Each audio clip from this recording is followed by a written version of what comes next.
Fala, meus amigos, como vocês estão? Sejam bem-vindos a mais um vídeo aqui do canal. E hoje, então, eu gravei um vídeo muito bom mesmo, que é o vídeo anterior que tá aí. Quero que vocês assistam esse vídeo também. E agora eu vou fazer um estudo bíblico com vocês de Filipenses 3 e 4, porque tem muita sabedoria aqui que o apóstolo Paulo nos passa através do Espírito Santo. Então, vamos direto ao ponto e eu peço a Deus que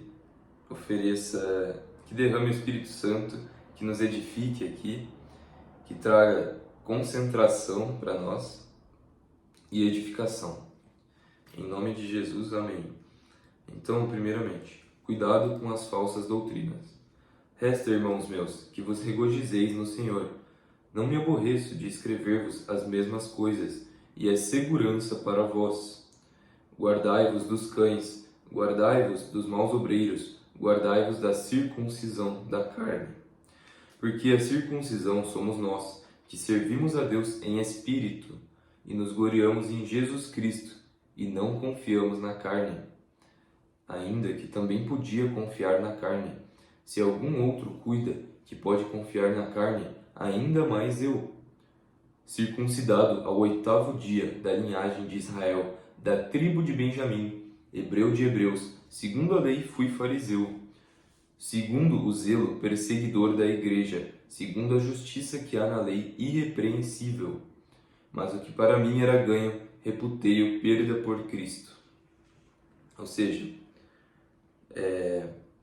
nós não confiamos na carne, né? Nós somos justificados não mediante as obras da lei, mas mediante a fé em Jesus Cristo que nos santifica. E o apóstolo Paulo era zeloso quanto à lei. E ele rejeitava o Messias, foi perseguidor da igreja, porque ele achava que o que ele estava fazendo era o correto. Porém, ele descobriu que estava errado através da revelação de Jesus Cristo no deserto. E a partir desse momento, ele passou a viver pelo Messias, a viver completamente por Deus, se arrependeu muito e sofreu com as consequências de seu pecado, de seus assassinatos, até o dia de sua morte. Porque, mesmo que nós sejamos perdoados, ainda há consequência para o pecado. E é por isso que nós não podemos pecar livremente, de qualquer jeito, igual aqueles que falam, como está em Romanos. Já que no pecado abunda a graça, então eu vou pecar, para que superabunde a graça.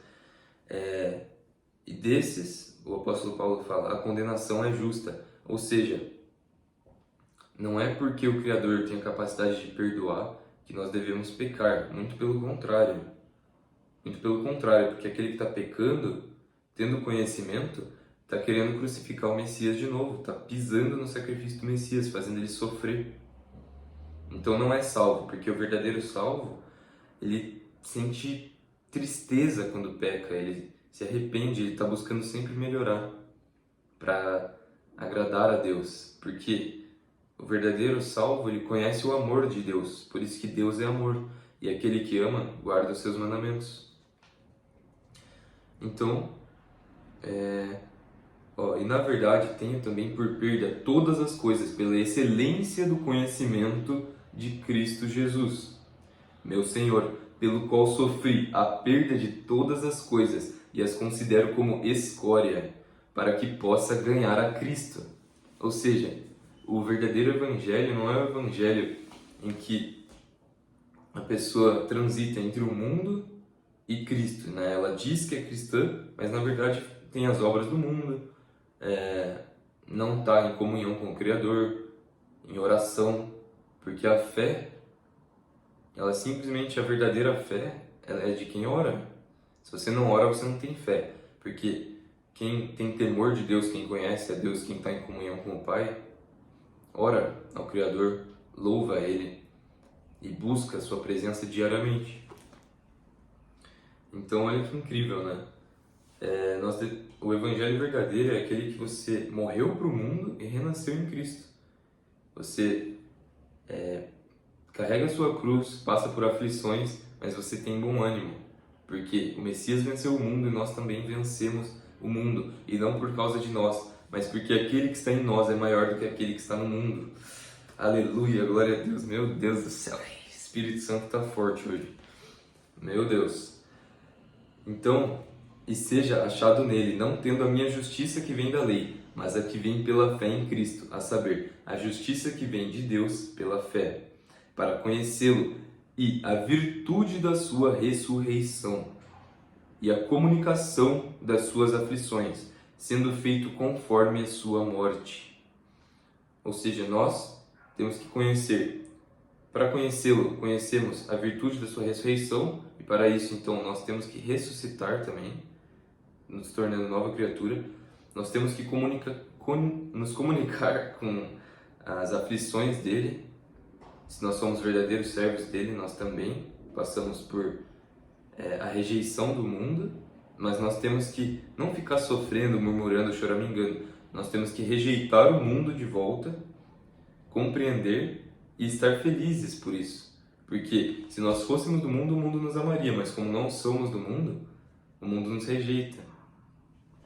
Então, enquanto a pessoa ficar sofrendo, e todos nós passamos por isso, é uma fase, enquanto você ainda está sofrendo, porque o mundo te rejeitou, porque você perdeu amizades, porque, enfim, diversas situações, né? Enquanto você estiver sofrendo com isso, você vai estar deixando de crescer com Deus. A partir do momento que você para de ficar se apegando com o mundo, porque quando você se apega com o mundo, na verdade você está rejeitando o Criador, né? E você passa, através da oração, através da palavra, através da busca constante, você vai crescendo na fé.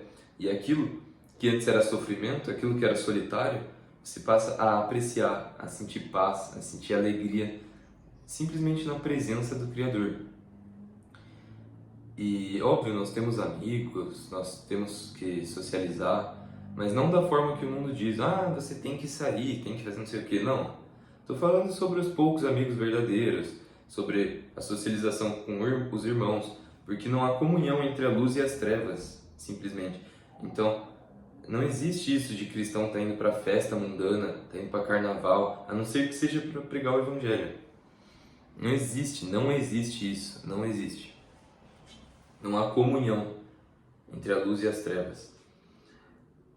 Então, o que mais? Nós comunicamos as aflições com ele e somos feitos conforme a sua morte. Então, por amor dele, nós somos reputados à morte todos os dias, como cordeiros enviados ao matadouro. Mas em tudo isso somos mais do que vencedores por aquele que nos amou. Nossa, meu Deus. Meu Deus do céu, velho. O que é isso, velho? Evangelho é a melhor coisa, cara. A palavra de Deus dura eternamente, meus irmãos. Glória a Deus. Aleluia. Para ver se de alguma maneira posso chegar à ressurreição dentre os mortos. Não que já a tenha alcançado, ou que seja perfeito, mas prossigo para alcançar aquilo, para o que fui preso por Cristo Jesus. Então mesmo o apóstolo Paulo não considerava que ele tinha sido salvo. Então não existe isso de a pessoa falar que uma vez salvo, sempre salvo. Ou a pessoa, assim, a oração da fé é importante, a oração do pecador, a oração do arrependimento. Mas não existe isso da pessoa achar que por causa de uma oração ela foi salva. Você persevera, vai perseverando, vai correndo a carreira, combatendo o bom combate. E é por isso que a Bíblia nos fala, vigiem, para que ninguém tome a coroa de vocês. Então, o apóstolo Paulo, que já tinha ganhado milhares de almas a Cristo, que operava as virtudes de Deus, o poder de Deus, maravilhas, tinha todos os frutos do Espírito Santo, mesmo assim ele não se considerava salvo. Então, essa é a mentalidade de lutar até o fim. Prossigo para alcançar aquilo para o que também fui preso por Cristo Jesus. Corremos a carreira, meus irmãos. Vamos combater o bom combate. Vamos prosseguir até o fim. Então, Nem vai dar tempo de fazer o capítulo 4, eu vou finalizar o capítulo 3 com vocês. Então, irmãos, quanto a mim, não julgo que o haja alcançado, mas uma coisa faço. E é que, esquecendo-me das coisas que atrás ficam e avançando para as que estão diante de mim, prossigo para o alvo, para o prêmio da soberana vocação de Deus em Cristo Jesus. Então, prossigamos para o alvo, para o prêmio. Por isso, todos quantos já somos perfeitos, ou seja, vem de uma palavra do grego que significa maduros na fé. Isso que é perfeito. Porque ele mesmo já tinha falado aqui que, não que já o tenha alcançado, ou que seja perfeito. Então é uma outra palavra. Significa que ele não tinha perfeição. Aqui, o perfeito significa maduros na fé, que não são mais criancinhas na fé, cometendo os mesmos erros, caindo nos mesmos pecados, sofrendo o medo, a mesma opressão, porque batalhas nós passamos, mas nós temos que amadurecer na fé. Sempre de fé em fé, de glória em glória, crescendo até o dia de Cristo. Então, todos quantos já somos perfeitos, sintamos isto mesmo.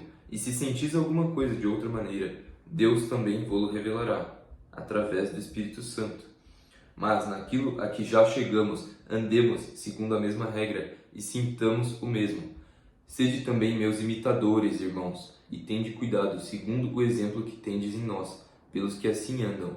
Porque muitos há, dos quais muitas vezes vos disse, e também agora digo, chorando, que são inimigos da cruz de Cristo, cujo fim é a perdição, cujo Deus é o ventre, ou seja, a carne, os desejos da carne. Simplesmente não são guiados pelo Espírito de Deus. Então o Deus deles é o ventre, porque o ventre representa todos os desejos da carne, tanto a questão do alimento, tanto a questão sexual, a questão das obras da carne está relacionada ao ventre. Por isso que nós temos que cingir os nossos lombos com o cinturão da verdade, segundo a palavra. Então o fim deles é a perdição, meus irmãos, dos inimigos da cruz de Cristo, cuja glória é para a confusão deles, que só pensam nas coisas terrenas. Ou seja, o falso evangelho, os ímpios também. Nós não temos que pensar nas coisas terrenas, e sim nas coisas que são do alto, nas recompensas, na esperança, nas virtudes do Criador, na palavra. É nisso que temos que meditar de dia e de noite. Mas a nossa cidade está nos céus, de onde também esperamos o Salvador, o Senhor Jesus Cristo, que transformará o nosso corpo abatido para ser conforme o seu corpo glorioso, segundo o seu eficaz poder de sujeitar também a si todas as coisas. Meu Deus, eu amo a palavra de Deus. Então, nós seremos transformados, receberemos um corpo glorificado e é como a palavra diz, o nosso desejo não é ser despidos dessa carne, mas sim ser transformados, ser revestidos da nova carne, da carne incorruptível, do corpo glorioso que é segundo a imagem do Messias. Então nós teremos um corpo semelhante ao dele, que é um corpo celestial, glorificado, e segundo o seu eficaz poder de sujeitar também a si todas as coisas. Então, o Messias, através do poder que lhe foi concedido pelo Pai, tem a capacidade de sujeitar a si todas as coisas. E como a palavra também nos diz, quando tudo estiver sujeito ao Messias, todo joelho se dobrar, toda língua confessar, então ele também se sujeitará ao Criador. Óbvio que ele já está sujeito, mas é apenas como está escrito, ele também vai se sujeitar ao Criador para que tudo seja sujeito àquele que antes lhe sujeitou todas as coisas. Então o Pai concedeu ao Messias o poder, a plenitude, a capacidade de juízo, a vida e assim também quando todas as coisas estiverem sujeitas ao Messias, então tudo estará sujeito ao Pai, certo? Então eu sei que é muita coisa, mas não se preocupem, tá? Assistam de novo se precisar, peçam ao Criador vocês absorverem tudo. E não se preocupem, a palavra ela vai nos lavando mesmo. E às vezes a gente está cansado, está lendo a Bíblia, mas a palavra de Deus sempre vai nos lavando, nos purificando. Ela é luz, então é assim, a luz vai entrando, você vai lendo, vai louvando, vai ouvindo pregação, vai aplicando a palavra, vai orando com Deus, enfim, tudo que você tiver que fazer, jejuar, né, para você ir enfraquecendo a carne e vivificando o espírito, né? Então o jejum é maravilhoso caso você tiver dificuldade contra qualquer coisa, contra algum tipo de pecado, ou você quer crescer com Deus, crescer em comunhão com Deus, tudo que você estiver pensando em interceder por alguém, é sempre jejuar. Jejuar é uma forma de acelerar aquilo que Deus tem para você, ou de conseguir conquistar aquilo que você não conseguiria sem o jejum. Então, não se preocupem, a palavra ela vai entrando, ela é luz, e ela vai tirando as trevas que há em nós. Então, ela vai nos limpando, certo? E aquilo que havia de trevas em nós vai saindo. Então, é isso. Este foi o vídeo. Não se esqueçam de se inscrever aí, e deixar seus comentários, tudo mais. E vamos crescer, meus irmãos. Em breve chegaremos a 1000 inscritos, para a honra e glória do Senhor Jesus. Então é isso. Louvado seja o nome do Senhor. Amém.